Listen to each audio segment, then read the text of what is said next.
Kayesean Blackledge was born on September 11, 1988, in Brooklyn, New York. By the age of 4, he was under the legal care of his great-aunt, Dana Blackledge Poole, who had transitioned and once been Kayesean's great-uncle, assuming guardianship when his teenage biological mother was deemed unable to care for him. Though his home life was unconventional and complex, he was a little boy full of smiles and hopes, surrounded by family in East New York. On May 20, 1993, Kayesean's world was shattered. He disappeared from his guardian's apartment, and 3 days later his body was found in a trash compactor at the Linden House's public housing complex. The medical examiner determined he had been beaten, strangled, and crushed. It was a brutal death for a child who never had the chance to grow up. The investigation quickly turned toward Dana's husband, Stephen Poole, a New York City sanitation worker who had fled. After a multi-state manhunt, authorities arrested Poole in Texas. During questioning, Dana claimed that Poole had stabbed her during a domestic confrontation before driving off with Kayesean. The horrifying discovery of Kayesean's body forced an entire community to confront the depths of violence that can hide behind closed doors. Kayesean's death remains one of the most chilling child homicides in New York City's history. Though Poole faced charges, the full details of motive and accountability were subject to legal processes that followed. The story of Kayesean Blackledge shocked a city and exposed vulnerabilities in child protection. This is more than a crime story. It's a reminder that even children in caring homes can be in danger, and that society must protect its most vulnerable. Kayesean's life was cut short, but remembering his name keeps us honest about how much more work we must do for the safety and well-being of children everywhere. Baffling questions remain concerning the case of a 5-year-old boy whose body was found in a garbage compactor in Brooklyn yesterday. Jason Carroll's in East New York, where police are looking for answers to a very tragic story. Jason? And Jack, as you can see, the housing police have set up a mobile command unit out here. At this point, though, the investigation is really stalled. They have no leads at this point, but one question has been answered in all this. Police now know that somebody murdered the child before stuffing him down a trash chute. In May of 1993, a grisly discovery was made in the East New York section of Brooklyn, New York, in the Linden Houses. Now, this area of Brooklyn had experienced its fair share of violent moments in the past, but nothing quite like this. Whenever it involves a child, these types of crimes evoke a feeling of helplessness and fear, with residents on the streets feeling like if it happened to someone else, it can happen to them too. As I think about my son here, he's in the same age group, and I think about the same thing happening to him, which is real sad. It's real tragic. I got 3 kids of my own, and that makes me scared. And even with parents, it was some crazy guy that did it. It's too much. They wouldn't be wrong for feeling this way. The news of something cruel being done to a child gives parents and guardians all over a little more reason to hug their children. But not every child is lucky enough to escape that danger. Some are left to suffer a fate so awful that it leaves everybody questioning just how something like this could ever happen. Happening, a heartbreaking story. A little boy whose short life ended in violent death is remembered, and a final farewell is always cheerful. His mother and his foster mother were choked with grief at his funeral today. On today's episode of Evil Intentions, this is Lie Away, the story of Kayesean Blackledge. Kayesean Blackledge was born on September 11th, 1988, and was from Brooklyn, New York. He was born to a young woman by the name of Karen Blackledge and a man by the last name Applewhite. From very early on in little Kayesean's life, he was surrounded by certain issues that he had absolutely no control over. The first of these that he would experience was in November of 1988 at the family's Chauncey Street apartment in Brooklyn, when he was just a young age of only 2 months old. It was then that Kayesean's biological mother, just 15 years old at the time, would get into an altercation with her mother, Kayesean's grandmother. It's unclear how the fight began, but it was said that it resulted in Karen's mother taking her radio and slamming it onto the ground outside in the street. Seeing this made Karen very angry, and the fight escalated even further, and Karen went into the kitchen and grabbed a knife, threatening to stab her own mother. This violent interaction between the two would end with little Kayesean being removed from the family's home by child services. According to case files, there are mentions of other violent disputes between Kayesean's mother and grandmother, and even mentions of Kayesean being left alone at home for long periods of time. Kayesean's biological father would disappear shortly after Kayesean was taken out of the home. At the time, Karen believed that he might have been in prison. After a few situations like these took place and time went on, for a short while, little Kayesean would spend time at the Staten Island Mission for Foster Kids before being put into the care of his aunt, Dana Blackledge. Karen was very young when she had Kayesean, and those around her understood it would be very hard for her to take care of a kid, being just a teen herself. This would lead to Karen's aunt, Dana, agreeing to take Kayesean and care for him in 1989, just until Karen could get on her feet and get things in her life in order. According to Karen herself, her aunt Dana provided Kayesean with lots of care and was also one of the only people that she would trust with Kayesean. Despite her age, Karen mentioned that she was proud to have Kayesean, so much so that she named him after her best friend's son.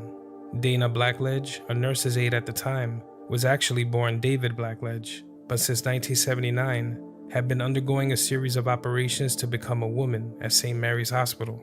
Although other reports state that she began saving money for her operation in 1986, a series of operations that were completed in 1991. Kayesean's mother was grateful she had Dana to take care of her son because she had fears that if he had gone to a stranger's home, she would eventually lose contact with him and never get him back.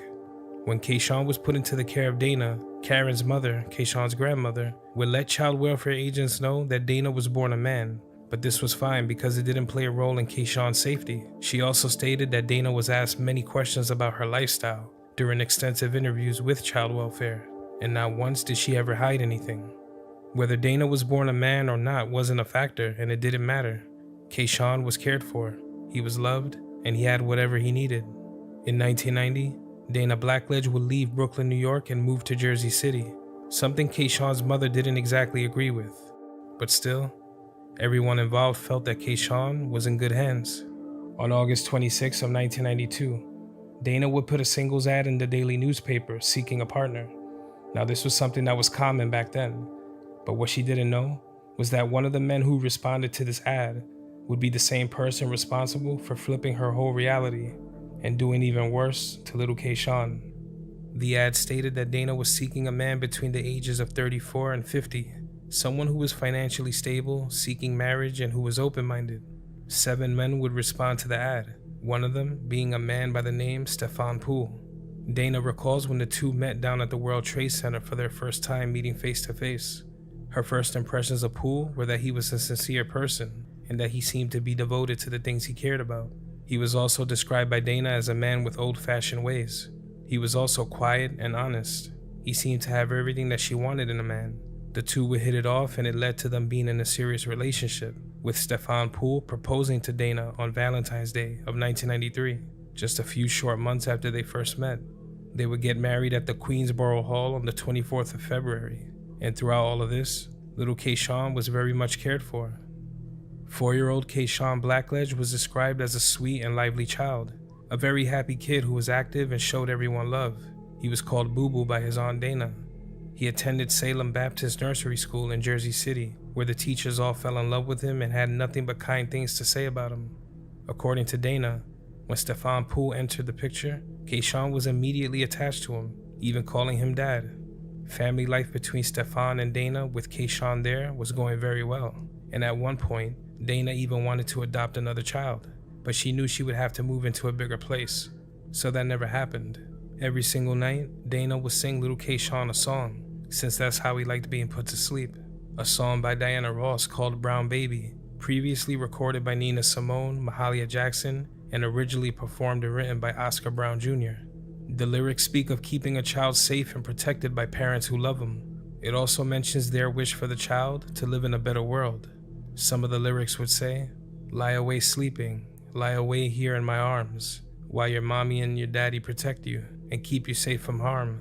Brown baby, it makes me so glad that you will have things I have never had. Lie away in mommy's arms." She wouldn't stop singing until Kayesean was fast asleep. Kayesean would often accompany Dana to Brooklyn, where she would bring him to visit family and friends, and according to those they'd visit, Kayesean was always seen with a smile on his face and very happy. But not long after Dana and Stefan got married, things would quickly begin to go a completely different route. And on Thursday, May 20th of 1993, Their relationship reached a very violent level, and Kayesean was again in the middle of the entire thing. Media outlets would report that there was a fight about being intimate between Dana and Stefan, and articles mentioned that Kayesean walked in on the two as they did the deed. But according to Dana, that was very far from the truth. The true nightmare would begin that morning at 5 a.m. when the couple's alarm clock went off. It was then that Stefan would turn to Dana and say, "We have enough time for sex." But when she turned to look at him, he immediately mounted her and began to savagely attack her with a knife, stabbing her. He would then try to duct tape Dana's hands together, but she was able to break free. He apparently kept the knife and tape under his side of the bed the night before, in preparation for the attack. Neighbors stated they could hear the couple fighting on this day and in the days prior. There had been reports of arguments between the two, something that wasn't an issue at first. After breaking loose from the duct tape, with stab wounds in her back and starting to bleed out, Dana would stumble into the hallway of the building and began banging on everyone's door in hopes of getting help. Finally, she was able to get the attention of a delivery man who saw the condition she was in, and he drove her to the nearest hospital. But this would leave little Kayesean all alone in the home with Stefan Poole. It was said that Kayesean heard the fight and even yelled at Stefan, pleading with him to not hurt Dana, who he saw as a mother figure. But in a rage, Stefan would leave the home after the attack, and he would take little Kayesean with him, with Kayesean only wearing his 18 pajamas, since just a few moments before all of this happened, he was sound asleep, until being awoken by the sounds of screams and cries. He put little Kayesean in the family car and would drive from Jersey City to the Linden houses in East New York. Poole was a city sanitation inspector in Brooklyn. Although his work didn't take him to the Linden houses, he was formerly a cook in the Army and also worked as a corrections officer in New York. According to reports, Poole was on his way to the Linden houses because he was headed to the apartment of someone he knew there. He would only give the name Andrew and stated that he didn't know the man's last name. When he arrived at the building, he would take the elevator to the 8th floor, with Kayesean right by his side. He stated that he couldn't tell which apartment belonged to his friend because all the doors looked exactly the same. Kayesean would begin to cry, more than likely from the fear of being in a foreign place with someone who was starting to give off a horrifying vibe. And that's when Poole would begin smacking Kayesean to keep him quiet, resulting in the child only crying more. He would continue to hit little Kayesean, and one of the hits was so hard that Kayesean's head slammed into the wall, and this would end up cracking his skull, as confirmed by a medical examiner. Kayesean's painful and desperate cries continued, so Poole would begin to choke the life out of little Kayesean, savagely strangling him, until those cries were no more. As if this wasn't already the worst thing imaginable, he would then take Kayesean's small body, fold him in half, and stuff him down the incinerator, with Kayesean's body crashing 8 stories to the basement below, falling directly into the trash compactor, where his small body was crushed. His body was found by a worker in the building a short time later. When Kayesean's body was found, at first, nobody knew who the little boy was. Officers began to canvass the neighborhood, asking anyone if they recognized the child, as they showed them a police sketch. And on Friday, May 21st of 1993, at around 6:30 p.m., someone made a call to the West District Police Station of Jersey City, and the person on the other end was telling authorities that he was Stefan Poole. He made incriminating statements about Kayesean and told them that the boy's body was somewhere in East New York. A picture of the boy's battered body was shown to Dana Blackledge while she stood at the hospital. She would then identify the dead child as Kayesean. It would be 2 long days before he was even identified.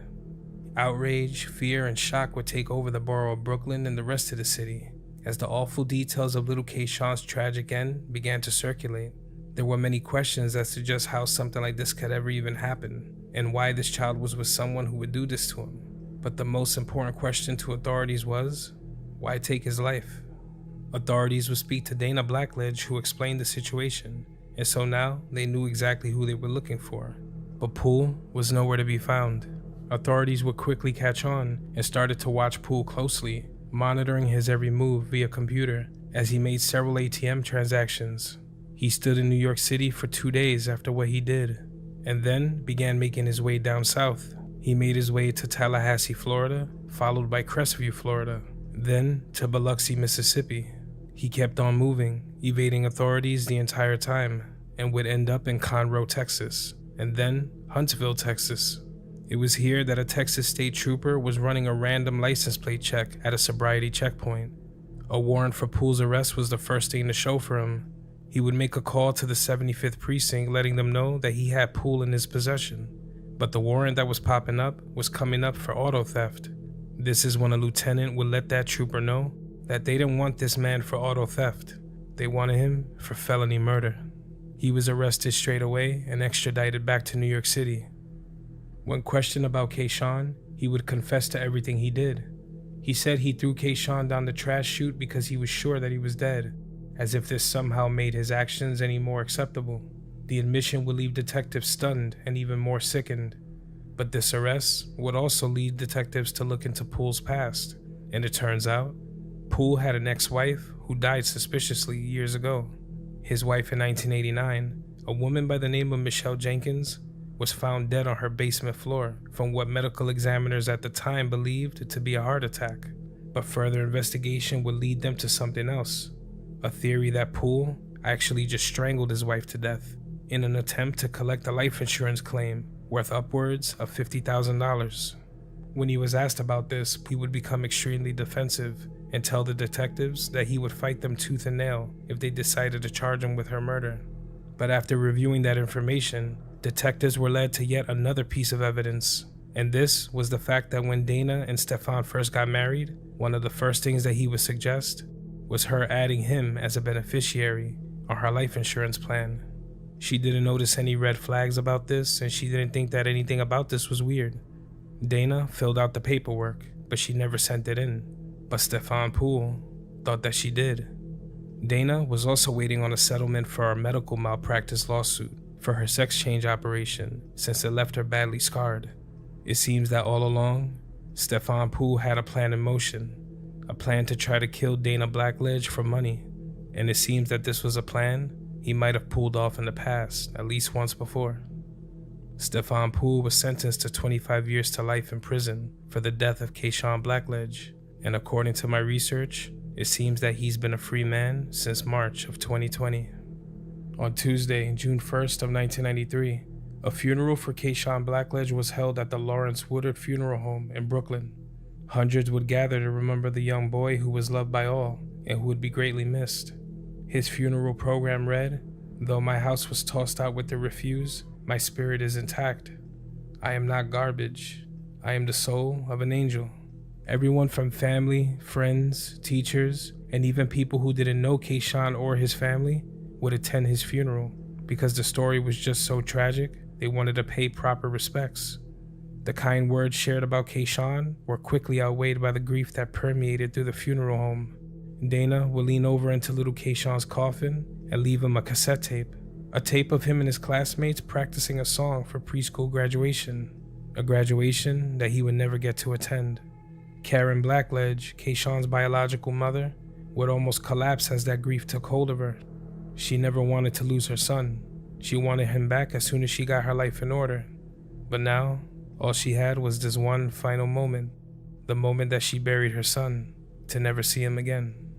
Reverend John Pratt had this to say in his heartbreaking eulogy: "I did not know you, young fellow, but I know that you are somewhere where there is a better life, a place where the flowers never die.